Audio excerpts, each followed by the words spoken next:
मेरा शरीर मेरी पसंद प्रजनन अधिकार समर्थक प्रदर्शनकारियों के सबसे बड़े नारे में से एक है गर्भपात को सही ठहराने के लिए इस्तेमाल किया जाने वाला अंतिम ध्वन्यांश। मैं यह नहीं दिखा पाऊंगा कि मेरा शरीर मेरी पसंद उतनी जल्दी काम नहीं करता जितना वे ध्वन्यांश कह सकते हैं, लेकिन कुछ ही मिनटों में मैं दिखा सकता हूं कि क्यों यह नारा अधिकांश प्रजनन अधिकार समर्थक लोगों के लिए एक अच्छा तर्क नहीं है।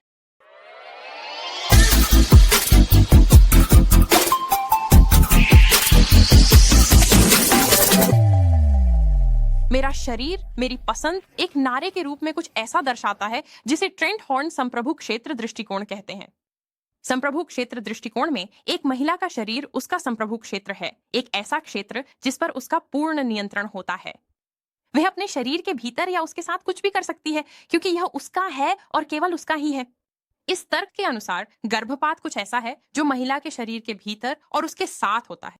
यह मायने नहीं रखता कि भ्रूण व्यक्ति है या नहीं, क्योंकि वह महिला के शरीर के भीतर है और उसके शरीर पर उसका पूर्ण नियंत्रण है, इसलिए उसे यह तय करने का अधिकार है कि क्या होना चाहिए। इस प्रो चॉइस दृष्टिकोण के लिए समस्या यह है कि यह बहुत अधिक दावा करता है। बहुत अधिक। यदि यह सच होता, हाँ, यह गर्भपात को सही ठहराता, लेकिन अधिकांश प्रो चॉइस लोगों द्वारा अपनाए गए गर्भपात के प्रकार के रुख को नहीं।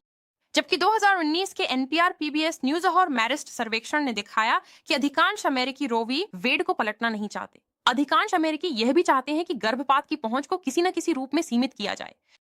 72% स्वयं को प्रो चॉइस मानने वाले उत्तरदाताओं ने कहा कि गर्भावस्था के दौरान गर्भपात की अनुमति कब दी जाए, इस पर प्रतिबंध होना चाहिए। कुछ ने कहा कि केवल पहले 3 या 6 महीनों में, और अन्य ने कहा कि केवल बलात्कार, अनाचार या मां के जीवन के मामलों में। मैं इसे फिर से कहता हूं, इस अध्ययन में 72% प्रो चॉइस लोग गर्भपात पर प्रतिबंध चाहते हैं, लेकिन संप्रभु का अपना दृष्टिकोण किसी भी कारण से गर्भपात पर किसी भी प्रतिबंध के लिए जगह नहीं छोड़ता। आखिरकार किसी भी मामले में जब आप गर्भपात को प्रतिबंधित या विनियमित करना चाहेंगे, तब भी महिला को अपने शरीर के साथ जो चाहे करने का अधिकार होगा, इसलिए वह सीमा उसके अधिकारों का उल्लंघन होगी। इसका मतलब है कि तीसरी तिमाही के गर्भपात पर कोई प्रतिबंध नहीं, जब भ्रूण आमतौर पर गर्भ के बाहर जीवित रह सकता है। लिंग के आधार पर भ्रूण को लक्षित करने वाले गर्भपात पर कोई प्रतिबंध नहीं। विकलांगता वाले अजन्मे मानव को लक्षित करने वाले गर्भपात पर कोई प्रतिबंध नहीं, किसी भी प्रकार का कोई प्रतिबंध नहीं। इसका यह भी मतलब है कि गर्भपात सुविधाओं पर कोई भी स्वास्थ्य नियम, जिसमें यह शामिल है कि केवल एक लाइसेंस प्राप्त चिकित्सक कानूनी रूप से गर्भपात कर सकता है या दवा लिख सकता है, RU46 को एक महिला के शारीरिक स्वायत्तता के अधिकार में हस्तक्षेप के रूप में समझा जा सकता है। सॉवरेन के अपने दृष्टिकोण के अनुसार सरकार गर्भपात प्रक्रियाओं की सुरक्षा को बिल्कुल भी विनियमित नहीं कर सकती। अधिकांश प्रजनन अधिकार समर्थक लोग कम से कम इन प्रतिबंधों और स्वास्थ्य नियमों में से कुछ का समर्थन करते हैं, लेकिन सॉवरेन की अपनी स्थिति उन्हें अनुमति नहीं देती।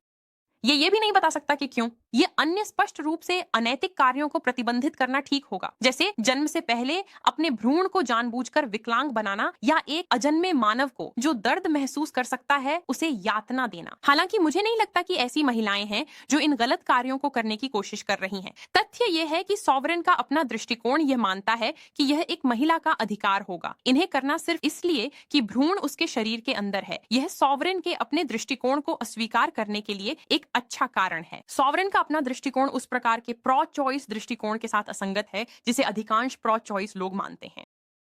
यह गर्भपात और भ्रूण यातना पर कट्टरपंथी, चरमपंथी स्थितियों की मांग करता है। यदि कोई आपसे इस प्रकार का दावा करता है तो उन्हें दिखाएं क्यों। उनकी दलील चरमपंथ की आवश्यकता होती है और गर्भावस्था के सभी 9 महीनों के लिए गर्भपात की पहुंच पर कोई स्वास्थ्य नियम या अपवाद की अनुमति नहीं देता।